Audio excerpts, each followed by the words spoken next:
Around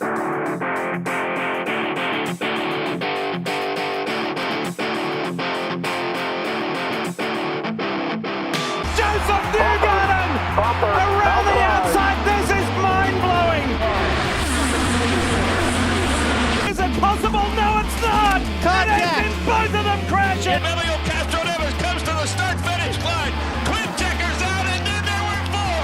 Emilio Castro-Neves joins the four-time winners club. Welcome, race fans, to another episode of the More Than Made podcast. My name is Jake Langdon. And I'm Alan Langdon. And we are back in action. Barber Motorsports Park. The expected result, but not the expected avenue of getting there. So really, if I had to describe the race, I would say just a little anticlimactic. But in the end, I do think it was a lot better than last year and another exciting IndyCar race. Yeah, for a Palou more or less masterclass, it was. I think we came away with it like less doom and gloom than last year, and certainly less doom and gloom than before in terms of like he's dominant, but it seems like there's more and more drivers that with the right strategy, with the right pieces, can make a run for him, kind of like what Kirkwood did in Arlington. Yeah, so hopping right in, qualifying, nothing special practice. The craziest thing, of course, I was on the ferry in New York, and I decided let me catch a few seconds of practice, see if anything happened. And I'm greeted with the sight of Scott McLaughlin's car being like trolleyed out, whatever, on the wrecker. And I'm like, what the hell happened there? And, you rewind a little bit, you see that wreck. And essentially he just bulldozed, 170 miles per hour backwards through a bunch of tires and underneath the catch fence.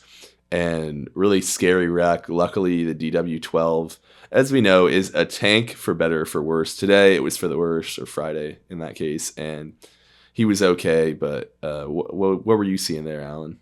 Yeah, I mean, at first, it kind of eerily reminded me of Pagano's wreck a few years ago. Was it, I think, at Mid-Ohio, where similarly, the brakes just kind of went out and he lost control. In this instance, it was just kind of a little bit too much tire on the grass. And again, the friction between asphalt and grass is very different. So just wheel spin and that sort of thing. But yeah, I mean, I was for as high speed the collision was, I was impressed the car stayed on the ground, because that's, again, usually when things get dangerous is when cars start flipping and things like that. And coming from the rear isn't ideal, so the crumple zone's a bit different, but the car held up. I was mostly surprised like how soft the wall was. I mean, again, thankfully it wasn't like a hard concrete, but then like it wasn't as flexible like a safety barrier. This is more just like destructible in a way.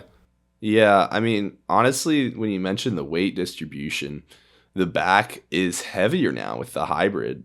And that's something that's actually caused more extreme wrecks at the 500, like Herta last year, where the air gets underneath it. And since it's not a 50-50 weight distribution, it kind of gets picked up. But in that scenario, when you're like flying backwards, you'd rather have more of your weight on your front, which in that case is the back. So I can see why maybe in some ways that actually helped him.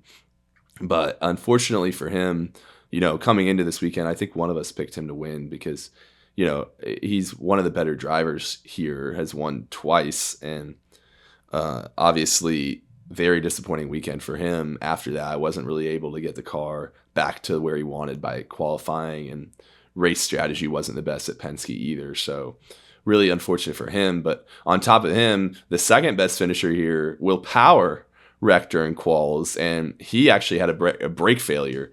Obviously we've had some issues with him wrecking the last few weeks during practice and quals, but they've been more user error. This was clearly his brakes cut, and that was he said his brake was on the floor, and that like as you mentioned with Pagano, that's exactly what happened to Pagano. But fortunate for him, he just hit that barrier straight on, and obviously wasn't a fun ride, but nothing really dangerous or out of the ordinary for him. Yeah, I mean, it continued to streak now, unfortunately, of just multiple wrecks in quals or practice or pre-race that Will Power has done race over race. Again, by no means a fun or glamorous start to the season. And again, I think this one was mechanical, but to your point, it's been a lot of like questions around, is Power pushing the car too hard? Is he still getting used to Andretti? Is it user error or whatever? But he's definitely rivaling Grosjean back at Andretti for highest bill in repairs for a whole season. Yeah, but unfortunately, yeah, it kind of derailed his weekend too. He was able to move up pretty well, as you would understand from where he qualified, but didn't really get a top 10 or anything notable. So kind of I was texting you over the weekend. I'm like, geez, it's going to be hard for anyone to compete. And funny enough, number 4 on the average finishers list from last week was Christian Lundgaard. So the next guy up, in a way, was able to compete with Palou at least and give us some sort of an action on that Sunday race. And outside of that, there was some interesting strategy going on with the Reds versus the Blacks, as we'll get into, but not as good as we hoped with the 2 versus 3 stops. But that's going to take a lot more tweaking and probably the new chassis to come in before we get to that. But anyway, just hopping into kind of just the race itself. It started out Palou on pole, and he comes out flying with the Blacks on. And the most interesting thing here is that the field was kind of split with Blacks and Reds, almost 50-50. And Malukas came out on the Reds starting in second, right behind him. So they get moving. Of course, Alex Palou flies by everyone, builds up a small gap, but the Reds, which, a lot of guys like Malukas and the Penskes, as well as Grosjean, were talking them up like, oh, they're going to be great. But there's some hypothesizing that maybe it was the temperature. It was a little cooler that day, only 67 ambient and 104 on track. So maybe that was part of it. But just anyway, kind of led to a situation where the Blacks were the preferred tire, where a lot of people didn't have the Blacks, a fresh set in this case. Yeah, I think we're mentioning too, this is the second time now Dale Coyne has made it into the Fast Six. So again, historically, qualifying is really where you see, minus Meyer Shank, most of the bigger teams perform the best. Again, the cars well trimmed, they have enough data, they have enough stats to bring those cars. But consistently now, there's been a lot of surprises, whether it's Rahal or Coyne or Foyt or otherwise. So, these cars are really making the qualifying that margin a lot thinner. And again, whether that's the tech collaborations or just more experience in the race or with the hybrids, but I think it has been a nice change in regards to really minimizing that gap of every bit of qualifying is pretty intense, because you actually don't know who's gonna make it the 12 in the Fast Six. Yeah, the Fast Six, I believe, was 6 different teams. you had Palou, Rahal, Malukas, Kirkwood, Armstrong, and Grosjean. And yeah, I can go to, that's Ganassi, Rahal, Penske, Andretti, MSR, and Dale Coyne. So obviously pace when it comes to qualifying is in a really good spot. Race pace is not quite as competitive for whatever reason, but clearly there's still a lot of technical alliances flying around and information, and the field has definitely evened up even from a few years ago. It's just, I think without Palou in the field, we would be having some really, really exciting finishes and a really exciting, you think about the pass for the lead or for second place. If that was the pass for the lead with Rahal and Lundgaard, that was how it was a few years ago when Grosjean got passed by Scott McLaughlin. So unfortunately, Palou, his dominance has just overshadowed it, but you just have to enjoy the side battles as it is. It was fun. I remember tuning in with the race, and it was the broadcast had tuned over to, it was Mick Schumacher, Stingray, Hauger, maybe one other guy. And I was that was the most interesting battle for 20. And even they made a comment, this is mostly for pride at this point. But yeah, there was, I think, some good mini battles here and there. But when Palou is leading by 10 plus seconds, there isn't much to cover at that point.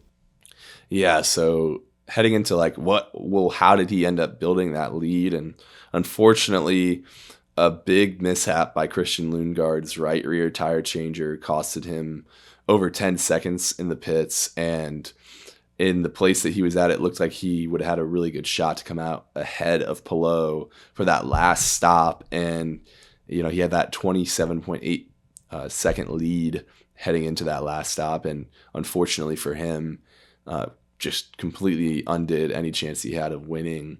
And on a day where Palou wasn't perfect when it came to his strategy, it was a prime opportunity to beat him just strictly on not only pace as well as strategy, which you rarely see. It's if he has the pace, he's typically beating you with the strategy. So for Palou not to be on the optimal strategy was pretty shocking. Absolutely. It's been a theme this year with drivers outside of Alex Palou and maybe it's the Penske squad, because even Dixon fell victim to it. But yeah, it's just like, it's devastating, and because in order to beat Palou, you need a complete race. They mentioned in the broadcast as well. You need to have the right pace in qualifying. You need to have the right strategy from the booth. You need to have the right moves on track, not getting caught up in traffic and those sort of things. But even most importantly, you need to have the right pit crew and pit stop, because those are valuable seconds. The difference between second and first.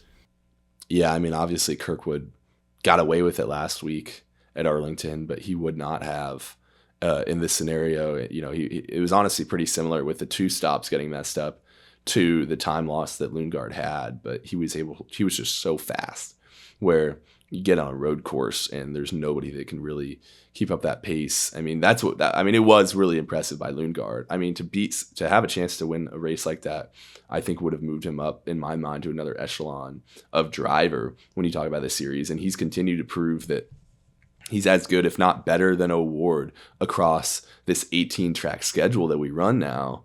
And as he's improved on the ovals, I really do think that he's someone that could potentially compete for championships. Absolutely. And I think it's worth mentioning too that one of the hardest parts of this challenge was too, is again, you mentioned there's usually a 2 or 3 stop, but we had a completely green flag race. So there wasn't really an opportunity to kind of shift things around or come in, come late. It was very much how could you execute on the track to perfection. The only exception I'd say is during Palou's adventure through lap traffic, Hauger probably put out the closest battle we saw in terms of like actually slowing down Palou a little bit. But that was about the closest thing we had to any sort of incident. Yeah, I mean, VK spun out there running into, I forget. Do you remember who? There was but he was able. No, I think it was Rossi. But he was able to get it back going with the hybrid. So no yellow there. But yeah, I mean, honestly, Hauger raced him, I thought, pretty cleanly. And as the broadcaster talked about, it's not F1. They don't have to see the spot until they're a whole lap down. And he actually looked pretty poised during that. It was just Palou as well, just showed that patience. He easily could have binned it into him and ruined his day, but he knew even if he did get past, at the end of the day, it's second place. It's not 20th or wherever you would end up if you're going off course there. So I thought that, it was fair racing. Definitely didn't make any friends out there with that move, but it is what it is. I think any chance you can get to practice against racing someone like that too, I think is important. So I don't hold any grudges against Hauger with how he handled that. But anyway, I want to hop into this Lundgaard interview and hear a little bit, how humble, and you really hear he was very much trying not to blame anyone. It was pretty obviously a pit crew error, but let's listen in. It's another podium from Christian Lundgaard, but do you wonder what might have been if there was not the bobble in the pit stop? Did you have something for Palou? I think so. The pace that we had and just how we were catching him, I think so. It's unfortunate. I think there was a bubble on the pit stop. I don't know if it was my fault or the car went down too fast, but at the end of the day, I wanted to go out there and repass Graham, just to make up for that and just put a statement to, we got it. It's unfortunate. The guys have done an amazing job, and I don't think that's really ever happened. So one in almost 100 starts, I think it's okay. And you're moving forward up to third in the championship now. Yeah, it's still early. The 10 car is still ahead of us. So, I think we had a chance to make a difference there today, and it's unfortunate, but I don't think we can be unhappy with a 10th to second. Yeah, so a lot to dig in there. I think to your point, he did take it very well. It got me pretty emotional post-race like that. Again, to know that you had the pace and had the decently right strategy with fresh blacks in that last stint to make it work. Again, props to him too. Now, obviously, you follow the broadcast. There's his tire changes right behind him, so he's gonna dog them in front of their faces. But certainly, again, you could see some pain in that. I thought it was an interesting too, the tidbit that no longer is it the championship lead; it's the 10 car. That's synonymous with what is the echelon of what the bar is for. Yeah, because he's not first. Yeah, it's funny. He's close in second right now. I don't think he was leading the championship. It's that is as long as you're ahead of Palou, you're winning the championship. So that's kind of an interesting kind of mindset to it. All these guys looking like that is the marker to beat. So I think both those are super interesting. But yeah, I mean, we kind of talked offline after the race, and I think it's commendable like what he did, but it's not enough. It's crazy to think like these like podiums, these top fives. Like Kirkwood had a decent race, like started fifth, finished fifth, but those guys, like those performances aren't. And you need to be near perfection if you want to chase that bar that's the Teddy car. Kirkwood was up over almost 40 points, I think, coming into the weekend. And now he's up 2. I mean, you finished fifth, and you just, I mean, Palou literally maxed out his points because you get points for pole. You get 1 point for pole, 1 point for leading a lap, and then another point on top of that for leading the most laps, and then obviously 50 for winning. So he got the max amount of points you can get in a weekend. I mean, he just completely closed the gap. I don't really believe anyone. Obviously, it's wishful thinking to think that maybe someone can compete with him, but you watch him race like this, and you're like, it really takes everything you have just to beat him on one day. And you talk about the differences in the quality of the different teams in the paddock and where, which tracks one team is better on versus the other. And it's like, does Andretti or McLaren, who seem to have the 2 best programs right now outside of Ganassi, have enough across the whole schedule to be able to compete? And obviously it remains to be seen, but it just shows you the standard that he's set. Yeah, it's baffling. Before we dive into Palou's whole strategy, I think it is, like Lundgaard mentioned in his interview, but it is worth a shout out to Graham Rahal. So, fun fact, this is his first podium since the 2023, I think it was Harvest Grand Prix. The second one, we stood around the Indy No, GP the GMR. twice. The GMR, I think it GMR, was. okay, that was like that same October. Yeah, we were there, yeah. Yeah, that was when Dixon pulled away the crazy fuel strat. He wrecked so on the first lap and won. Yeah, just hunting him down. But yeah, so this is Graham Rahal's first podium in a while. Good for him on that end. Again, we go just talk about his age and lack of recent results, but it is, again, especially when you have a guy who finishes in the podium and the rest of his teammates finished 24th and 25th on a green flag race. I mean, that's what a disparity. I've never seen that much of a disparity between like 3 cars in the same team. Lundgaard mentioned it too. Dead last. I mean, they were battling for last, and then on the same vein, Siegel and O'Ward were 17th and 18th. It was pretty fascinating to me how stark the difference was between those, because Rahal obviously has been pretty inconsistent with the quality he brings across the whole schedule when it comes to a team aspect, but Foster usually keeps up with him, at least in the qualifying vein.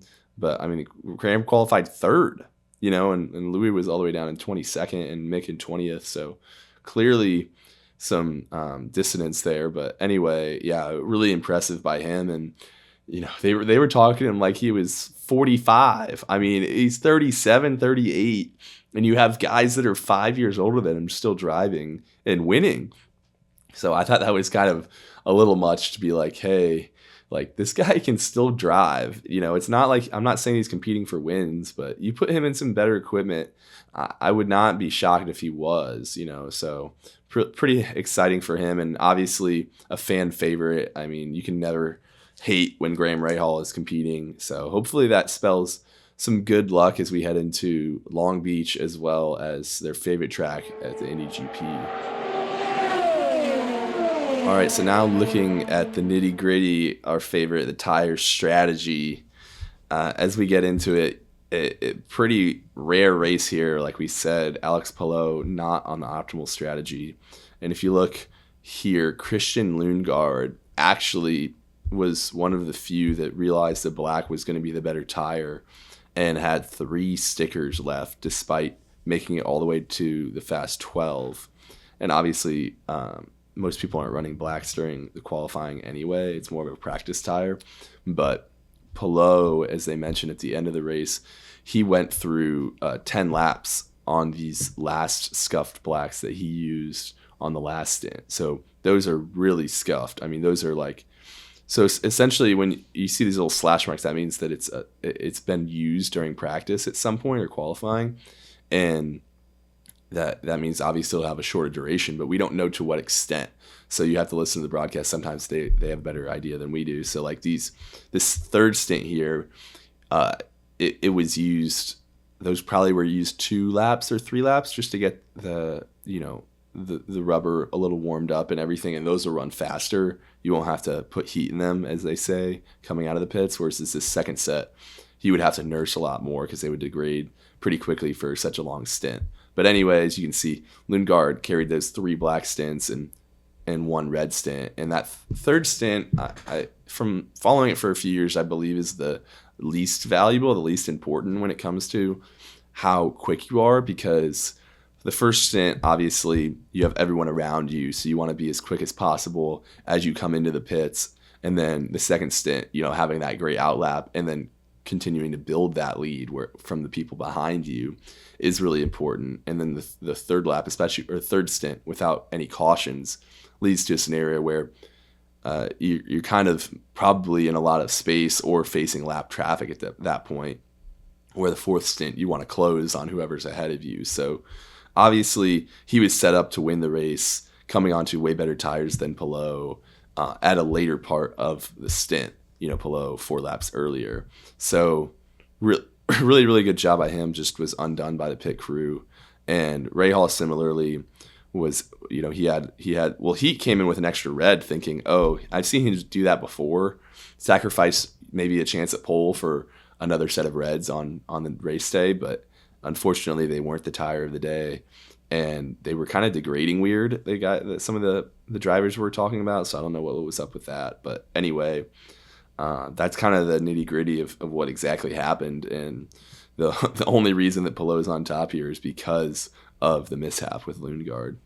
Yeah, and then I think it's worth mentioning too, a lot of folks were really bailing on it being a red race, giving the half the field started on red, one of which a big proponent of that was Dave Malukas. You'll see in the interview post-race, he was pretty adamant about, there was just a mistake, openly discussing, how they thought red was going to be the strategy, and then got off of them really quickly and then moved to blacks. I think for Rahal, his second red stint was as much trying to counter Palou as it was to save his blacks, because, again, when Palou's got pace and he's got strategy, you got to find something different that's going to set you apart. Not saying it's the right move, but sometimes you kind of have to move counter strategy, because if you're just trying to duplicate Palou, you're not going to duplicate perfection, Mm-hmm. Yeah, let's hear from Rahal. I think he talks about in the interview a little bit here. Hammer, it looked like you were having so much fun out there. Just talk us through your race. Yeah, it was a great day, I think, for the Fifth Third Bank, number 15, and Honda did a wonderful job today. Our guys just all weekend, I felt like this was coming. Just got too loose, man, on the reds. And then the first set of primes felt great, but the last set of primes from the get-go, rears never felt there. So trying to fend off Christian was quite hard, and in the end he just got me. But, dude, we're pretty pleased with this, obviously. It feels good. Absolutely, man. What a fantastic day for you and your team. Congratulations. Yeah, so obviously great day for the Rahal team, and despite having half your team or 2/3 of your team at the bottom, I'm sure he's going home plenty happy. Malukas was right behind him, but as we mentioned in that post-race interview, he talks about how, it's just couldn't do it with the strategy he ran. He lost too much time in that first stint, and by the time he caught up to Rahal, even though he was he was running faster laps, he just could not get by. Maybe a few more laps he would have had a chance to. Yeah, it was bizarre because before that, he mentioned Rahal. Before that, he had mentioned his battle with Lundgaard, and so Lundgaard with his pit air lost a good probably 7-8 seconds, and ended up coming out right next to Rahal and spent the next 7-8 laps again, knowing that Lundgaard had better pace, eventually passing him, but both of which used up a good chunk of their push to pass. I think the point where Rahal maybe had 8 to 10 seconds. Mm-hmm. The crazy part about that was that the last 5 seconds, again, Malukas caught up to him and had 90 seconds of push to pass. And again, he must have been fuel saving. He must have been, because again, you look at the time, it wasn't. You don't keep it. It's like a timeout in basketball. You're not going to be able to use it when the game's done. Mm-hmm. So you got to make the most of it then. So it was interesting to see that despite, I think, using every last second of his push to pass, Rahal was able to hold on. I mean, that was part of the reason his tires got worn out quicker. Yeah, so anyway, that's kind of the nuts and bolts of the race at Barber. And just one shout out, of course, Santino Ferrucci, best finish of the year. Kind of been slow overall, but to show up at a road course, which they typically struggle at, qualify 7th, finish 8th, solid outing. Everything else, there's no huge surprises in the results. outside of course, willpower and Scott McLaughlin. That's pretty good, like starting 23rd and finishing 12th. There was a lot of talk about Lundgaard and pre-race and giving Penske success here, but he ran a triple red, and it just was not the correct strategy. I mean, Lundgaard, since 2021, since they added the aero screen, his average finish here is 15.6. Okay. And that was something we looked at, and it's like, yeah, he was winning here a lot when the aero screen was not on this car, but since, for whatever reason, he's never been able to adjust. Yeah, it feels like it. And Rossi even performs better than him on average by a lot, 11.8, and I mean, ended up right next to him on the day in 11th. So, yeah, I mean, really weird by him. I mean, just has never been able to recapture his excellence that he had here. So, weird. I mean, yeah, and Malukas, again, showing some promise in a Penske team that's not quite where it should be. But obviously, he's continued to show that he's, knocking on the door of winning a race. Yes, moving on, and what that means for the points. So, as you kind of alluded to, coming into this race, we had a decent margin with Kirkwood. I think we were the 26 to 50 points. So, and we discussed in the last episode, enough that a good day by Palou would shrink that pretty easily. And that's exactly what had happened here. So Kirkwood's still on the lead, but that lead is now shrunk to 2 points, which is minuscule in the overall scheme of things. That's nothing. Mm-hmm. And then I mentioned the interview. So Lundgaard has now jumped to third place, now 35 behind Kirkwood. So I think those three of them are definitely in competition. And then moving on, you've got David Malukas in fourth, the highest rated Penske, despite having no race wins this season. Then you've got 40 back, and then you've got Lundgaard in fifth with 43. So we got the top 5 drivers within a race win total of Kirkwood. So not a terrible start. Rounding out the top 10, you've got Pato Award, Scott McLaughlin, Marcus Ericsson, Marcus Armstrong, and I believe Scott Dixon. So a lot of the key staples there, and guys that have just kind of had consistent results, but nothing maybe as high as a podium. Yeah. If I had to take anything away from this, obviously we're at a lot closer point than we've been in years past at this point, but the manufacturers is kind of interesting. Of course, you have 2 Hondas at the very top, but the Chevys have been pretty good for only having 1 oval on the schedule thus far, and have definitely shown the ability to win races. So I'm excited to see if we have a little bit more parity on these road and street with the Chevys than we've had in the years past. So, yeah. As you probably transition moving on to the opposite end of the spectrum in terms of championship lead. Yeah, so looking towards the bottom of the championship, you have our hot seat segment. And, while we can talk up Stingray, pretty clearly his budget is going to keep him sat for as long as he has that kind of money coming in. He finished 22nd his first 3 races, and he finished 22nd today or yesterday. So that's 4 in a row, I believe, finishing 22nd. So he's racking up those points, man. I clearly not anyone with any amount of pace to bring any interesting aspects to it outside of wrecking it. So outside of him, of course, Nolan Siegel is the hot topic. It's been a topic of conversation, whether you're on Twitter or just around the paddock for years, or for the last year, not years, but the last year, where it's like, you're giving this kid a huge opportunity. You talk about David Malukas not being in that seat. You talk about Teo Porcher. You talk about Callum Ilott. Great drivers, 2 of which aren't even in the sport right now. And Nolan Siegel has continued to disappoint near the bottom of the standings, and a McLaren car that, you have a teammate finishing in second, and you're getting lapped at different races, and you're threatening to be outside of the leader's circle. So with that, this is a more nuanced situation than let's just put someone new in the car. He obviously brings a very large budget through his father and his venture capital firm, and he the key thing here that we've learned about through some of our inside sources is the Velo sponsorship, which is obviously prominently displayed across 2 or 3 or all 3 of the cars in the Aero McLaren team. And this Velo sponsorship comes with one caveat, and that is that they have to have an American in the sport, on the team. And that, I think, really limits the pool of guys you can pull from. And obviously losing Rossi, they hired Malukas, and then when they lost Malukas, they had to get an American, and that was part of the desperation, I think, in getting him mid-season, getting Siegel in over Pourchaire. Yeah, I mean, so yeah, the British Tobacco Company is the parent of Velo, but it does, again, limit your opportunities as well, because there aren't, I mean, without Malukas, there aren't that many up-and-coming or available American drivers. So you talk about maybe some guys in NXT, pulling some from Formula One. I mean, you got Logan Sargent, who's kind of floating around similar to what Mick Schumacher did, but I don't see any legitimate or prime candidates that would be worth pulling Siegel this year. But at the flip side, I mean, I wouldn't consider McLaren a farm team. They don't really look at it as like developing guys or settling for winner circle. Like they're competing for championships right now. So I think it's going to be hard to like weigh the reality of a driver that truly is not competitive in the sport right now. Yeah, so some names just to throw out there. I thought it was funny. Nikita Johnson, really hot start, first in the Indy Next standings right now, but he doesn't turn 18 until after the Indy 500. So he couldn't even technically come into the car until then, but that's just a random name. You know, he's with Cape Motorsports in ECR, and he's been doing a really good job thus far.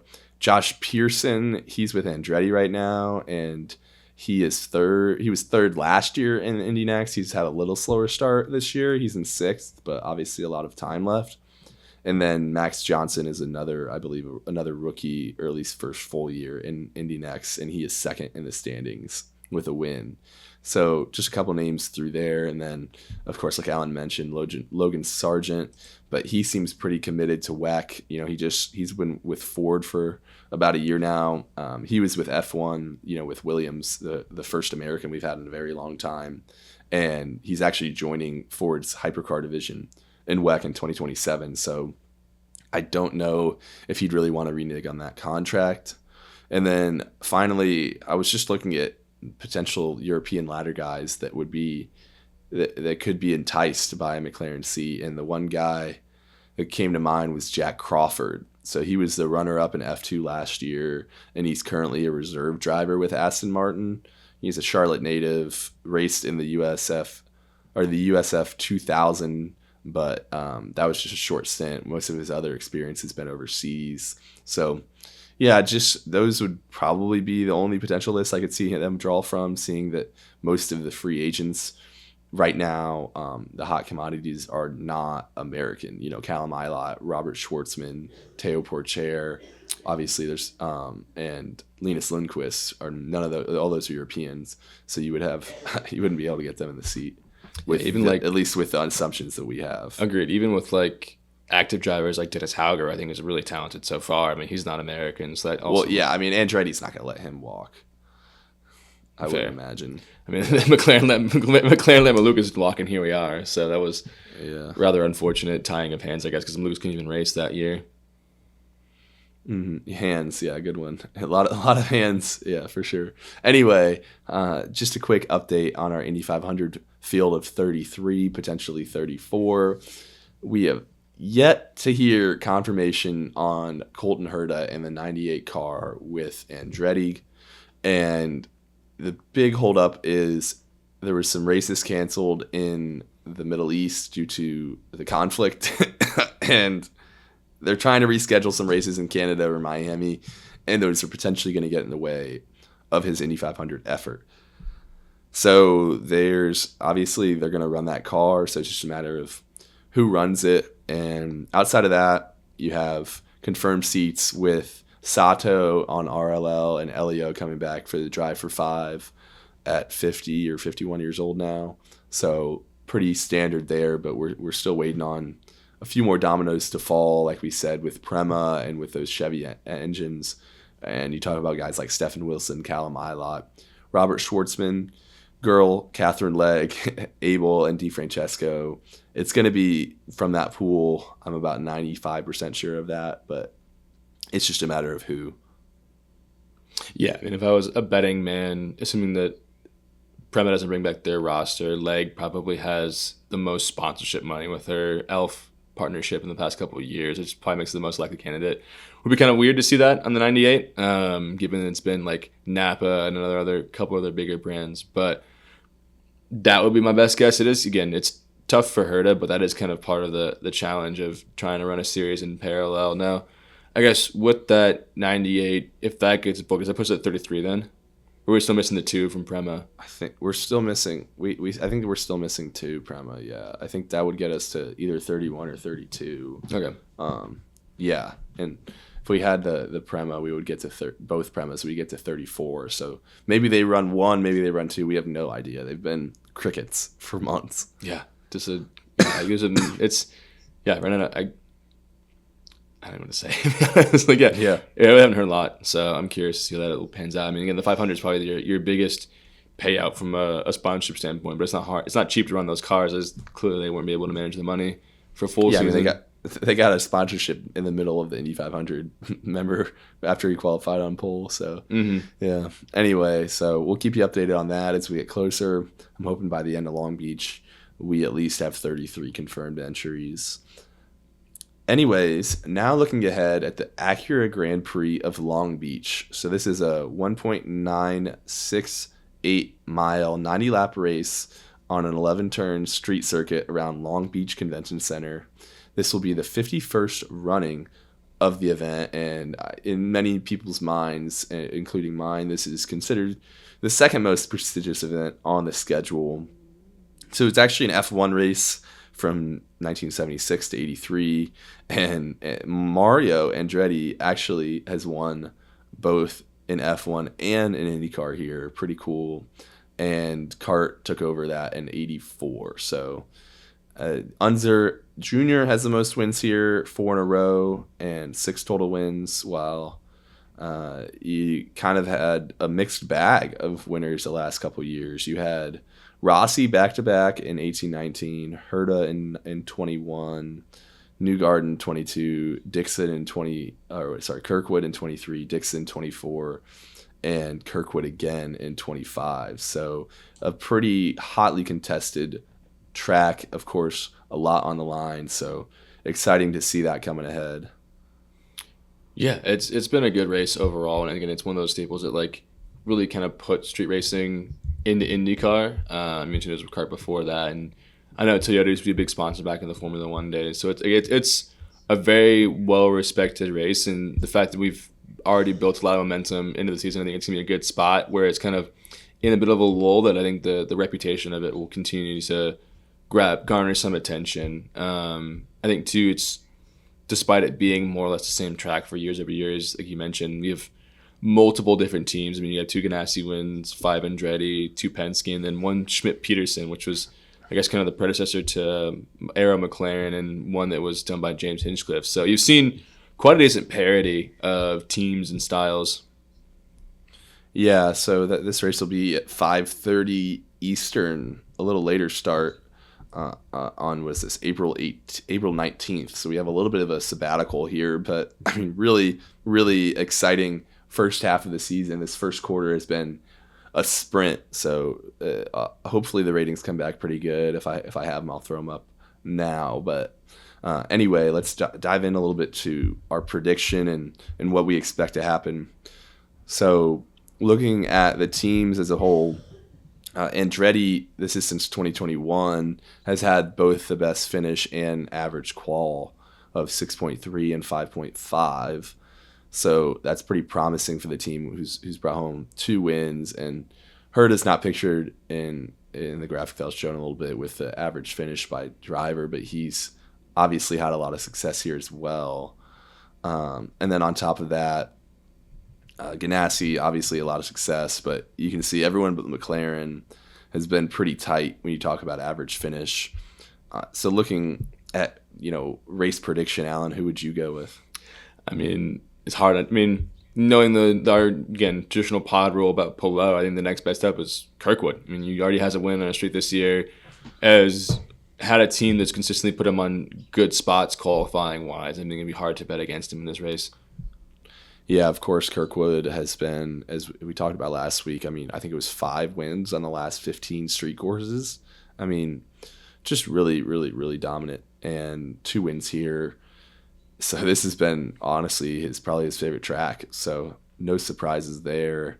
If I had to depart from that pick, looking down the line, Power, obviously, he's won here once, all the way back in 2008. That was the first year of reunification. So, been a long time, but has still found a lot of good races here. Newgarden, won here a few years ago. Rosenqvist has done decently well. I mean, not just to be status quo, but Power, his teammate, so he's in a better car for this track, and he's had so much success here when you talk about average finish, at least, and a former winner a long time ago. And yeah, that would make sense to me. I mean, it's kind of hard for someone like Dixon to fuel strategy his way to the front. He won here in 24, but that was when he had a little bit more pace in him. Outside of them, if I had to throw another name out, wild card pick, maybe a Lundgaard. He has a street win. They've just been so dreadful here. If you had to do a wild card pick, who would you say? I mean, it's tough because I think Rosenqvist always has great pace from a quality standpoint. He does decent in street courses, but just race day never seems to put the formula together. That being said, I mean, Meyershank hasn't been that bad this year, so I could see him doing something a little different. Yeah, maybe Ericsson as well, the third unexpected Andretti. But anyway, so that is all we have for today. So of course, the Acura Grand Prix of Long Beach will be Sunday at 5:30 Eastern on Fox, and then after that, we are headed to May. So of course, you have the Indy GP a few weeks into May, and then our beloved Indy 500, the 110th running. So a lot of exciting stuff coming up. Thanks for sticking with us. And with that, I'm Jake Langdon. And I'm Alan Langdon. And we'll catch you soon, race fans.